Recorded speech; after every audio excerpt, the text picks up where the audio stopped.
Hi, let's discuss code optimization. Code optimization, also called as machine dependent optimization. There are two types of optimization. One is machine independent optimization, another is machine dependent optimization. Machine independent optimization means optimizing intermediate representation, optimizing three address code. That is of two type. One is local optimization, another is global optimization. That I already discussed. Now I'll discuss machine dependent optimization. Optimizing the target code or optimizing the machine code is called as machine dependent optimization. So machine dependent optimization are based on register allocation and utilization of special machine instruction sequence. How can utilize machine instruction sequence and how can allocate register less number of register, that will do in machine dependent optimization. In two way we can optimize. One is peephole optimization, another is register allocation. We can reduce the number of register by graph coloring algorithm, that I will discuss later. Now I will discuss peephole optimization. First understand what is peephole. You might see in door there is a peephole present that we can see outside. Suppose this is a door. In door there will be small peephole where we can see the outside. We can say it is a simple but effective technique for locally improving the target code is peephole optimization. How we can improve locally the target code, the machine instruction is called as peephole optimization. We can do this by examining a sliding window of target instruction. This sliding window of target instruction is called as a peephole. We are making sliding window for small code and we are optimizing that. So this sliding window of target instruction is called as a peephole and we are replacing instruction sequence within the peephole for a shorter or faster sequence. Suppose there are lots of statements, let these are some machine instruction, then we'll create a sliding window let for these two statement. Now we'll try to optimize these two statement. Next sliding window will move. Next we'll try to optimize these two statement. Next we'll try to optimize these two statement like this. So peephole optimization can also be applied directly after intermediate code generation. We can apply peephole on intermediate code also. We can apply on target code also. We can apply on intermediate code. The peephole is a small sliding window on the program. It is a small part of the whole code. We can say it is a small part of the program or small part of the whole machine instruction. Characteristic of peephole optimization: first, redundant instruction elimination, then flow of control optimization, algebraic simplification, and use of machine idiom. I already discussed algebraic simplification in local optimization of machine independent optimization. It is same as that. Let us first discuss redundant instruction elimination. If we see the instruction in sequence load store or store load like this, load R0A, store A R0, this is a redundant load and store. We are loading A into register, then immediately we are storing register into A. Or suppose store A R0 and load R0A. We are loading a variable that immediately store. These are the redundant load and store that we can eliminate. I already discussed one example of machine instruction how we can eliminate the redundant load and store. So if you will see this type of sequence, we can eliminate that. Suppose that variable is live, that variable have some further use, we can keep it in register. We don't need to store into variable. Next, eliminating unreachable code, or we can say eliminating dead code. By peephole optimization, we can remove the unreachable instruction. An unreachable instruction immediately followed an unconditional jump may be removed.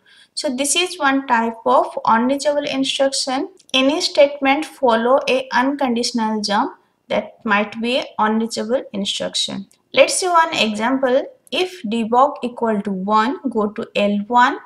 Next, go to L2. At level L1, we are writing print debugging information. Next, L2.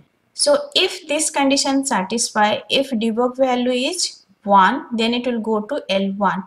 It will go to this level. Then after executing this statement, it will execute the level 2 statement. So it will not do this jump. This is a dead code or unreachable code. So one obvious people optimization is to eliminate jump over jump. So what is the value of debug? That don't matter. This code sequence can be replaced by if debug not equal to 1, go to L2.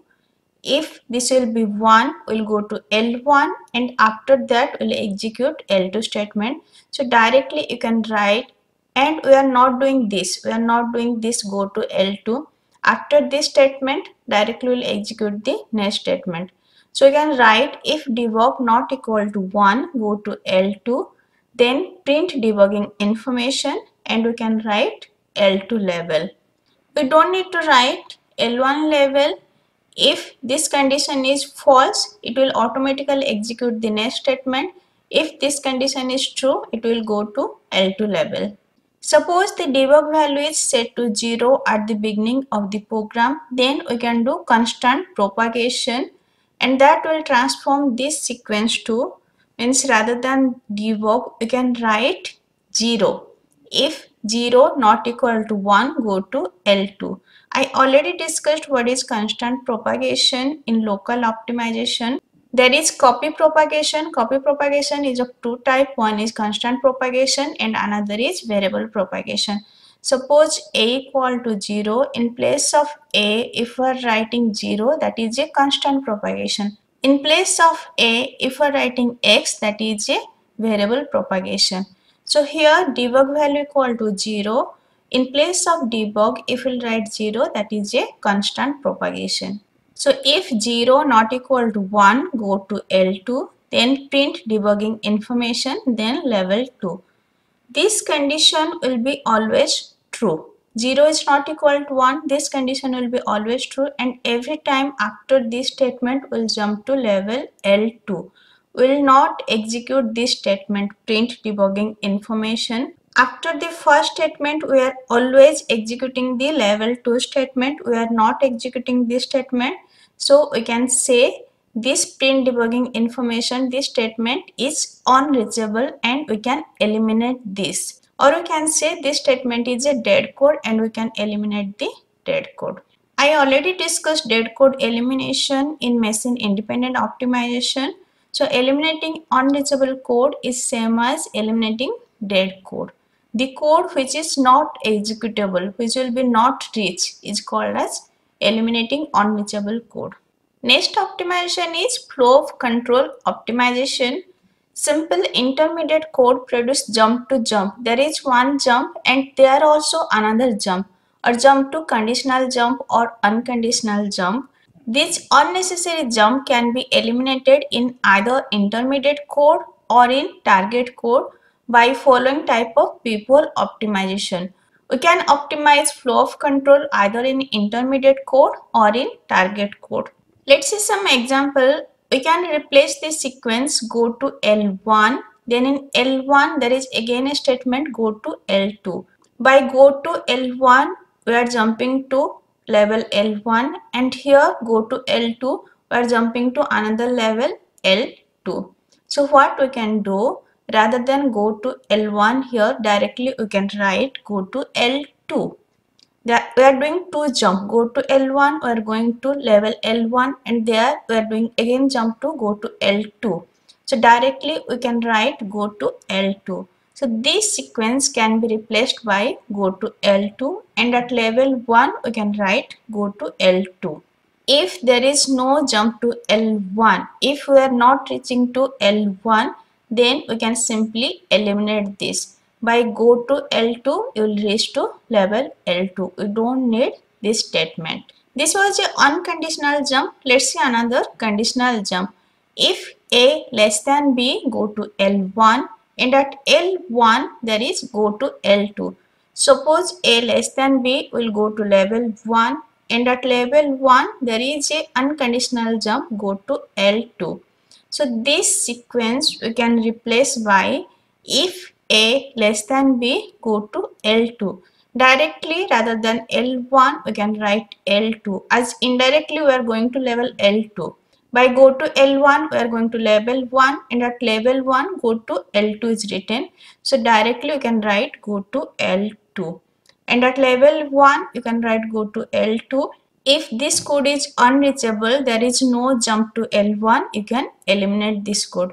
Simply by writing if A less than B, go to L2, you can optimize this. Here there is a conditional jump to some level, and that level contain a unconditional jump. Suppose one unconditional jump go to level L1 and L1 contains some conditional jump. Opposite of this, let's go to L1, and at L1 we are writing a conditional jump. If A less than B, go to L2. Then this sequence we can replace by if A less than B, go to L2. Here we are jumping to level 1, and at level 1 there is a conditional jump. If A less than B, go to L2. So directly in place of go to L1, we can write if A less than B, go to L2, and after that the next statement is L3. So after this we can execute this statement, go to L3. We eliminate this go to L1 rather than go to L1. We can write if A less than B, go to L2. And as after this level L1, L3 is given, it is the next sequence. So after this statement, it will execute. So here after this statement, we can simply write go to L3. It will go to level L3. This is all about flow of control optimization.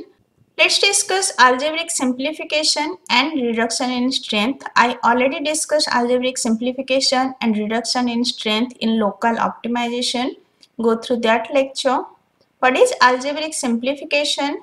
These algebraic identities can also be used in peephole optimizer to eliminate the three other statements, such as suppose x plus 0 or 0 plus x, that we can write as simply x, or x minus 0, that we can write as x, x multiplication 1 or 1 multiplication x, that we can write as x, x divide 1, we can write as x. If in peephole there is any operation present like this, that we can optimize by using the identities.